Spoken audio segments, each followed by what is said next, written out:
बाबा जी गली में कीचड़ है, टिक के घर बैठ जाओ, तुम्हारी सेंचुरी पूरी हो चुकी है। इस उम्र में तो तुम्हारे स्पेयर पार्ट्स भी नहीं मिलेंगे, सेंचुरी के बाद ही तो खुल कर खेलने का मजा आता है, तुम जैसों को तो 2 मिनट में आउट कर दूं। बाबा जी ने अपने लरजते सुर और लड़खड़ाती जुबान के साथ लड़कों को करारा सा जवाब दिया। लड़के रोज बाबा जी को मस्जिद जाते हुए ऐसे ही तंग करते थे। बाबा जी की उम्र तकरीबन 100 साल हो चुकी थी, उनके सर पर दोबारा काले बाल आना शुरू हो गए थे। बाबा जी को जब से लगन लगी तो उन्होंने कई बार कुरान पढ़ा। हर बार वो पीछे से भूल जाते मगर धुन के पक्के थे, दोबारा अल्हम्दुलिल्लाह से शुरू कर देते और कई वर्षों पर मुहीत ये सिलसिला अभी तक चल रहा था। वो रोजाना हर हाल में दीवार और अपनी छड़ी का सहारा लेकर मस्जिद पहुंच जाते। बाबा जी कारी साहब के अलावा किसी को सबक नहीं सुनाते थे, मगर 2-3 रोज से कारी साहब अपने किसी काम के सिलसिला में दूसरे शहर गए हुए थे और अपनी जगह किसी दूसरे मदरसे के एक हाफिज साहब को चंद रोज के लिए कायम मुकाम बना गए थे। 2-3 दिन से सब बच्चे हाफिज साहब को सबक सुनाकर छुट्टी कर जाते, मगर बाबा जी की नजरें रोज की तरह आज भी मस्जिद के दाखिली दरवाजे पर टिकी थीं। जब कारी साहब के आज भी आने की उम्मीद दम तोड़ने लगी तो बाबा जी मुंह ही मुंह में कुछ बड़बड़ाते हुए आगे बढ़े और मोटे मोटे हरूफ वाले मुसहफ को कपड़े के गुलाफ में लपेटने लगे। अगले दिन भी बाबा जी सब बच्चों से पहले मस्जिद जा पहुंचे और मुसहफ खोलकर अपना सबक याद करने लगे। बाबा जी, आप कहें तो मैं आपको घर छोड़ाऊं? हाफिज साहब ने बाबा जी से नरमी से कहा। नहीं बेटे, मेरे पास ज्यादा वक्त नहीं, आज मैं कारी साहब से मिलकर ही जाऊंगा, बाबा जी ने कहा। कल बताया तो था कारी साहब को शहर से लौटने में वक्त लगेगा। बाबा जी ने अपने लरजते हाथों से मसहफ को बोसा दिया और गुलाफ में बंद करते हुए फिर मुंह ही मुंह में कुछ बड़बड़ाए। बाबा जी, आपको किससे मोहलत लेनी पड़ेगी? किसको अर्जी भेजनी पड़ेगी? आप कल भी यही कह रहे थे, हाफिज साहब ने आखिर पूछ ही लिया। है कोई मेरा यार, मुझे उससे मिलने की जल्दी है, मगर कारी देर कर रहा है, वो आ जाता तो मेरा काम आसान हो जाता। फिर बेफिक्री ही बेफिक्री थी। अगर यार ने और मोहलत ना दी तो मेरा अपने आप से वादा किया हुआ टूट जाएगा। हाफिज साहब बाबा जी की बातें बड़े गौर से सुन रहे थे, मगर उनके पल्ले कुछ नहीं पड़ रहा था। कौन सा वादा, कौन सा यार, कौन सी मोहलत? बाबा जी ने कहा, कहानी सुनोगे? हाफिज साहब से पूछा।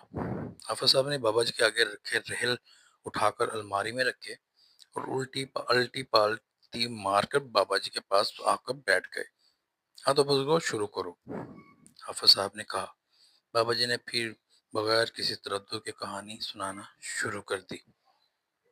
बाबा जी ने कहा, एक था निजाम दीन। कहने को तो वह निजाम दीन था, मगर उसके पूरे निजाम में दीन कहीं भी नहीं था। उसके माँ बाप बचपन में ही फोत हो गए थे, मगर उसके लाले और उसकी भाभी ने उसे बड़े लाड प्यार से पाला। उसे कभी गर्म हवा तक न लगने दी। उसे दुनिया की उसे दुनिया की हर खुशी दी। उसकी भाभी ही उसकी माँ थी। वो रोज उसे तड़के उठाती और मौलवी इल्म दिन के पास भेजती, मगर वो घर से मौलवी इल्म दिन के पास जाने की बजाय खेतों की तरफ जाती। पगडंडी पर तब तक चलता रहता जब तक खेतों से चढ़ते सूरज को न देख लेता। खेतों के ऊपर चढ़ते सूरज का मंजर उसे बड़ा ही सुहाना लगता था। वो फूलों के ऊपर ठहरे नन्हे नन्हे शबनम के कतरों को अपने हाथों पर लेता और अपने मुंह पर मल लेता। एक दिन उसकी चोरी पकड़ी गई। मौलवी इल्मदीन ने उसे 2 दिन थप्पड़ रसीद किए और लाले को शिकायत भी लगा दी। बस वो दिन के फिर दोबारा कभी ना उसने इल्मदीन को देखा, ना ही इल्मदीन ने उसकी शक्ल देखी। वक्त का पहिया चलता रहा और एक दिन उसका लाला अल्लाह को प्यारा हो गया। चंद बरसों बाद उसकी भाभी भी मनो मट्टी तले जा सोई, मगर तब तक निजामुद्दीन एक कड़ियल जवान हो चुका था। वो जब कबड्डी के मैदान में उतरता तो बड़े बड़े पहलवानों को धूल चटा देता था। जाते जाते भाभी निजामुद्दीन के सर पर सेहरा सजाने का ख्वाब पूरा कर गई थी। अल्लाह ने ऊपर नीचे निजामुद्दीन को 2 बेटों से नवाजा और एक भाइयों को घोड़ी चढ़ाने वाली एक बेटी भी थी। माल डंगर खेत खलियान रिज़्क इतना था कि संभाले नहीं संभलता था। कोई दुख दर्द निजामुद्दीन को छू कर भी नहीं गुजरता था। निजामुद्दीन अपने अल्लाह से कानों तक राजी था, मगर शायद उसका रब उससे राजी नहीं था। बाबा जी ने एक लंबी सांस ली और खामोश हो गए। फिर क्या हुआ बाबा जी? बाबा जी, बाबा जी, हाफिज साहब की बेचैनी बता रही थी कि उनको कहानी बहुत दिलचस्प लग रही है। پھر کیا ہوا؟ بابا جی دوبارہ گویا ہوئے۔ پھر ایک دن نظام الدین اپنی بیوی اور آل اولاد کے ساتھ قریب ایک گاؤں میں میلہ دیکھنے گیا۔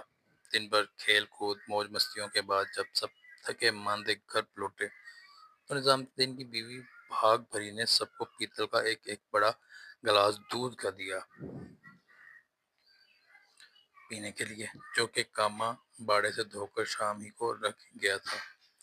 بھاگ بھری اور سب بچے دودھ پی کے سو گئے۔ نظام الدین نے چار پائی پر اپنی کمر سیدھی کی اور روز کی طرح اپنے رب کا شکر ادا کیے بغیر ہی غفلت کی نیند سو گیا۔ جب کہ دودھ کا گلاس سرہانے دھرے کا دھرا رہ گیا۔ تڑکے جب کاما بھینسوں کا دودھ دھو کے لایا، صحن میں پڑی چارپائیوں پر سب کے منہ سے جاگ نکل رہی تھی۔ اس گھر میں ہر طرف گھور رات والی خاموشی تھی، جبکہ باقی سب جگہ زندگی کا شور و غل تھا۔ رات والے دودھ میں سانپ کا زہر تھا۔ اس کی بھاگ بھری اور تینوں بچے سب کے سب مر گئے اور نظام الدین غفلت کی نیند سوتا رہا۔ اتنا کہہ کر بابا جی نے دیوار کے ساتھ سر کی پشت ٹکا کر آنکھیں بند کر لی۔ مسجد میں سناٹا چھا گیا۔ گرمی کی دوپہر، سردیوں کی رات جیسی خاموشی ہو گئی، گہری پوری سرار خاموشی۔ تو کیا پھر نظام الدین غفلت کی نیند سے جاگا؟ حافظ صاحب نے بابا جی سے پوچھا۔ ہاں میرے بچے، جاگا۔ نظام الدین غفلت کی نیند سے ایسا جاگا، پھر وہ کبھی اپنے رب کی یاد سے غافل نہ ہوا۔ تو کیا نظام الدین ابھی زندہ ہے؟ حافظ صاحب نے پھر پوچھا۔ پتہ نہیں زندہ ہے یا مر گیا۔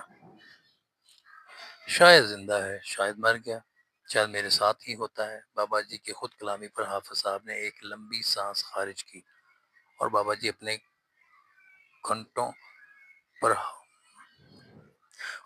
گھٹنوں پر ہاتھ رکھتے ہوئے اٹھ کر مزید کچھ کہے سنے بغیر مسجد کے بیرونی دروازے کی طرف بڑھ گئے۔ بہت دیر کی مہرباں آتے آتے بابا جی نے قاری صاحب کو دیکھتے ہی کہا، آج بابا جی کا قرآن ختم ہونا تھا اور وہ اپنے ساتھ مٹھائی کا ڈبہ لے کر آئے تھے۔ بابا جی کی خوشی بھی دیدنی تھی۔ قاری صاحب سے بولے، قاری صاحب وقت بہت کم ہے، میں دوستوں کو زیادہ انتظار نہیں کروانا چاہتا کہ پھر میری پیشی ہے، ذرا جلدی سے میرا آخری سبق سن لیں۔ قاری صاحب نے بابا جی کی بے چینی دیکھی تو فوراً ہی ان کا سبق سننے لگے۔ بابا جی بہت لطف و سرور کی سی کیفیت میں اپنا سبق سنا رہے تھے۔ پھر بابا جی ایک دل نشین مسکراہٹ کے ساتھ سورہ الناس کے آخری سین کے ساتھ ہی مصحف پر سجدہ ریز ہو گئے۔ نظام الدین نے اپنے رب سے مہلت ہی اتنی مانگی تھی کہ بس جب تک اس کا قرآن مکمل نہ ہو جائے اسے موت نہ آئے، اور اس کے رب نے اسے تب تک مہلت دی جب تک اس نے چاہی، اور جب وقت مقرر آ جاتا ہے تو ٹالا نہیں جاتا۔